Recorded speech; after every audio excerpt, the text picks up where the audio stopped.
दीप्तिरंजन नायक बहुना ग्राम पंचायत समाजसेवी। आज जो तिरंगा हर घर तिरंगा यात्रा से सामिल होती पहंगार एक बड़ बाइक शोभा यात्रा देखा मिलता कौन कहे मुझे विषय कौन कह आमर मान्यवर विधायक स्वामी नेतृत्व क्रमे आज पहंगार पाखापाखि 150 ରୁ 200 मोटरसाइकेल एवं पाखापाखि 300 लोक ये शोभा यात्रा सामिल होते। यही शोभा यात्रा उद्देश्य आमर पूर्वपुरुषर महान महापुरुष मान एवं निज जवान मैंने आम देश जवान मैंने बलिदान को मन पकड़ा एवं बलिदान को अत्याचारण करने शोभा यात्रा यशस्वी प्रधानमंत्री नरेंद्र मोदी निर्देश क्रमे ये शोभा यात्रा घर घर हर घर तिरंगा कार्यक्रम होती। शोभा यात्रा आज आमर नियाली महाविद्यालय छात्र छात्री एवं नियाली महिला महाविद्यालय छात्र छात्री एवं आमर नियाली हाईस्कल छात्र छात्री एवं समस्त शिक्षक शिक्षयित्री एवं नियाली ब्लॉक प्रशासन समस्त अधिकारी निजे वीडियो उपस्थित थे। नियाली तहसिल समस्त अधिकारी थानार समस्त स्टाफ ये जो शोभा यात्रा आरंभ है नियाली नुआ गाँ पड़ियाटू आम ब्लॉक पर्यंत ये शोभा यात्रा शेष होता ब्लॉक परिसर मध्य एवं धन्यवाद देवी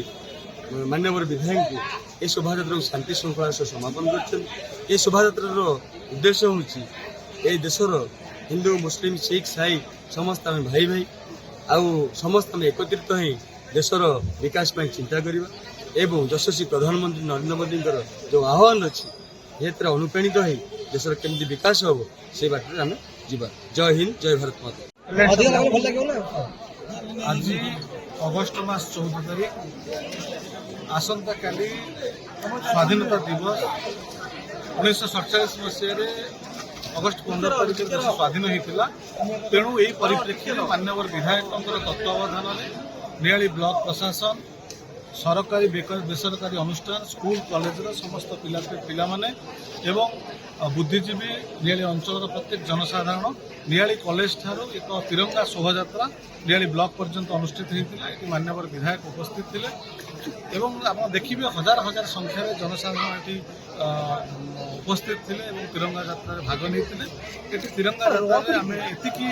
भावना नवा एवं शपथ नवा जाति धर्म वर्ण निर्विशेष आम समस्त भारतीय अखंड भारत को अक्षुण्ण रखापी आम समस्ते मिलमिशि समस्ते भारत मातार स्लोगान दबा एवं भारत किपरि भाव में अक्षुण्ण रम समस्ते नियाली जाति धर्म वर्ण निर्विशेष समस्ते भाईचारार संपर्क सृष्टि कर आज एक वार्ता नियाली बजार में समस्ते मैंने आपण जोग माध्यम नियाली अंचल सारा ओडिशार प्रत्येक जनसाधारण देखिए आमर आशा और विश्वास आगामी दिन में आम जो जातीय पताका को सम्मान दबा एवं आम समस्ते मिलमिशि भाईचारार संपर्क नहीं समस्ते बंची रहा यही वार्ता आज आपण जरिया नियाली जनसाधारण प्रत्येक जनसाधारण को आम जनाऊँ आसतु समस्ते मिलमिशि एकाठी रहा एवं आम भारत मातार जयगान करवा अखंड भारत को अक्षुण्ण रखापी आज दिन में आम समस्ते शपथ होगा। धन्यवाद। गोटे पवित्र दिन आमको लगुच नियाली अंचल सारा देश ये दिन अपेक्षा करते आप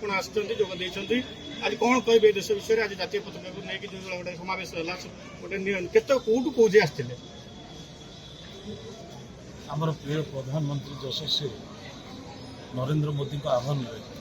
आज सारा देश कोण अनुकोण आज तिरंगा यात्रा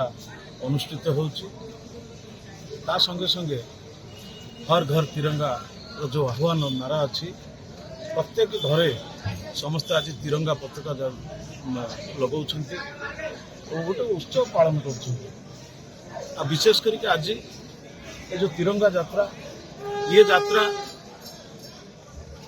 शांति मैत्री ये प्रगतिर यात्रा ये आमर वीर शहीद मान को स्मृति उद्देश्य यात्रा आज देशर अखंडता एकता एवं भाईचारार ये गोटे यात्रा तेणु ये समस्त जिनिस को मिसई ये जो प्रधानमंत्री जो आह्वान देते आज सारा देश आज वंदे मातरम कही आह्वान आज ये तिरंगा यात्रा चली आम नियाली नियाली निर्वाचन मंडल प्रत्येक बूथ स्तर आरंभ करी पंचायत मंडल स्तर में तिरंगा यात्रा अनुष्ठित होची आज ये जो अनुष्ठित है तिरंगा यात्रा आमर नियाली महाविद्यालय जो पड़ियारू आरंभ हो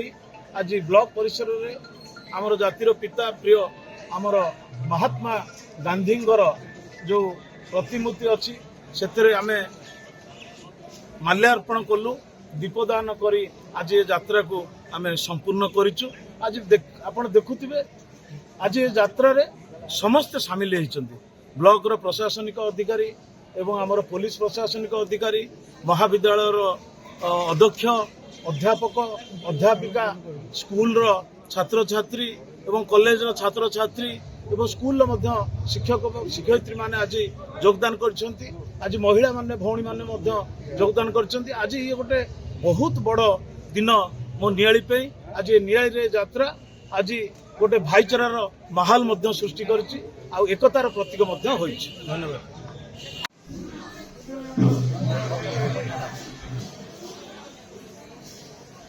भारत माता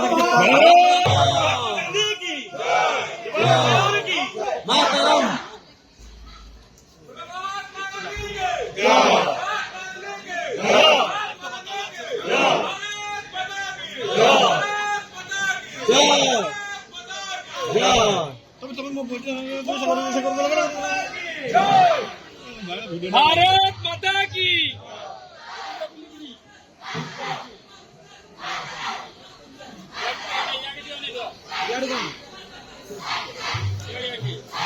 भाई कौन कहबे आज तिरंगा यात्रा सामिल हुई कौन कहू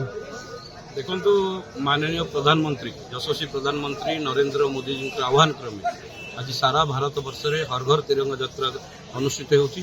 परिप्रेक्षी में आज आम नियाली ब्लॉक रे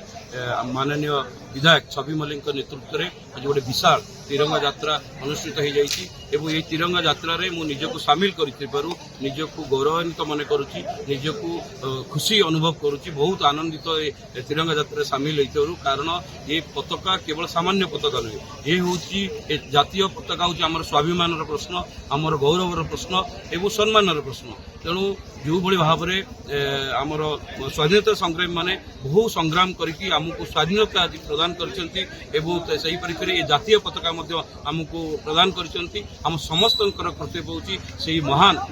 महापुरुष मानू आज दिन में आम समस्ते श्रद्धांजलि देवा उपलक्षे ए भारत माता किभली भाव में अखंडित रहिबो किभली भाव में अखंड भारत सबुदिन भाई जाग्रत रहिबो समस्ते आम चेष्टा करबा कथा कारण भारत माता होची आम पई मध्य गोटे सम्मान प्रश्न भारत माता बंचिले ही ए जाति बंचिबो एवं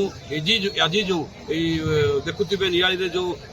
तिरंगा यात्रा अनुष्ठित होती हजार हजार संख्यार जाति धर्म दल निर्विशेष सबु वर्गर लोक एतर सामिल होती आपण माध्यम समस्त आम अंचलवासी अनुरोध करुच्ची आसतु समस्त मिसी आसंता काली जो अगस्ट 15 पालन होगा समस्ते निजे निज घरे गोटे गोटे जातिक पताका लगे ये पताका को सम्मान जणाइबा भारत माता को सम्मान जणाइबा एवं समस्ते मिलमिशि किभली भाव में ए भारत को आहरी आगू को नवा आहरी विकसित भारत गठन हम किभली भाव में विकसित ओडिशा गठन हम किभली भाव में विकसित नियाली गठन हम आज दिन में समस्त संकल्प नवा पुणी थे जो मैंने तिरंगा यात्रा जोग देते समस्त अतरु अशेष अशेष धन्यवाद दूसरी। भारत माता की जय।